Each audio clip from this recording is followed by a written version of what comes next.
This is just a sample of the audiobook.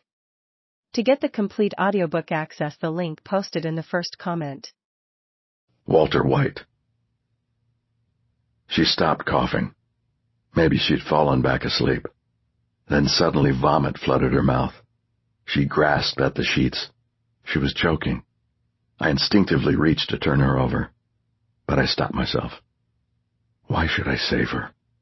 This little junkie, Jane, was threatening to blackmail me, expose my enterprise to the police, destroy everything I had worked for, and wipe out the financial life preserver I was trying to leave my family, the only legacy I could leave them. She gurgled, searching for a gasp of air. Her eyes rolled back in her head. I felt a stab of guilt. God damn it, she's just a girl. Do something. But if I stepped in now, wasn't I just delaying the inevitable? Don't they all at some point end up dead?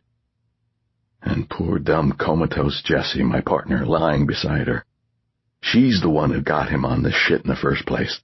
She'd kill them both, kill us all, if I stepped in now and played God. I told myself, just stay out of it. When he wakes, he'll discover this tragedy, this accident on his own. Yes, it's sad. All death is sad. But he'll get over it in time. He'll get past this like every other bad thing that has happened to us. That's what humans do. We heal. We move on. A few months from now, he'll barely remember her. He'll find another girlfriend. He'll be fine. Fuck it. We all have to move on. I'll just pretend I wasn't here. But I am here. And she's a human being. Oh, God, what have I become? And then, somehow, as she was fading, she wasn't herself anymore. I wasn't looking at Jane, or Jessie's girlfriend, or the actor Kristen Ritter. I was looking at Taylor, my daughter, my real daughter. I wasn't Walter White anymore. I was Bryan Cranston, and I was seeing my daughter die. From the moment she was born in 1993, a bit premature, shy of 7 pounds, impossibly beautiful, I felt an instant, radical, unconditional love that redefined love, and I had never allowed myself to imagine losing her. But now I was seeing it, clearly, vividly. She was slipping away from me. She was dying. That was not the plan. When I do the homework for such a delicate scene, I don't make a plan.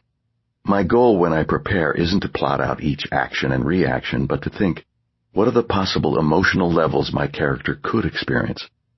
I break the scene down into moments or beats. By doing that work ahead of time, I leave a number of possibilities available to me. I stay open to the moment, susceptible to whatever comes. The homework doesn't guarantee anything. With luck, it gives you a shot at something real. It was a real fear that gripped me. My worst fear, a fear I hadn't fully expected to come to terms with.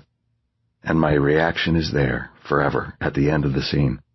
I gasp, and my hand moves to my mouth in horror. When the director, Colin Buxey, said, "Cut," I was weeping. Deep, racking sobs. I explained to the people on set what had happened, what I had seen. Michael Slovis, our cinematographer, embraced me, my castmates too. I remember in particular Anna Gunn, who played my wife Skylar. I hugged her. I must have held on for 5 minutes. Poor Anna. Anna knew. As an actor, she has a fragility at her core, and she often had a hard time shedding her character's emotions after shooting a difficult scene. That will happen in an actor's life, and it happened to me that day. It was the most harrowing scene I did on Breaking Bad, and really, ever. It may seem odd, it may seem even ghoulish, to stand in a room packed with people and lights and cameras and pretend I'm letting a girl choke to death. And then to see my daughter's face in lieu of that girl, and to call that work, to call that your job. But it's not odd to me. Actors are storytellers, and storytelling is the essential human art. It's how we understand who we are. I don't mean to make it sound high-flown. It's not. It's discipline and repetition and failure and perseverance and dumb luck and blind faith and devotion. It's showing up when you don't feel like it, when you're exhausted and you think you can't go on. Transcendent moments come when you've laid the groundwork and you're open to the moment. They happen.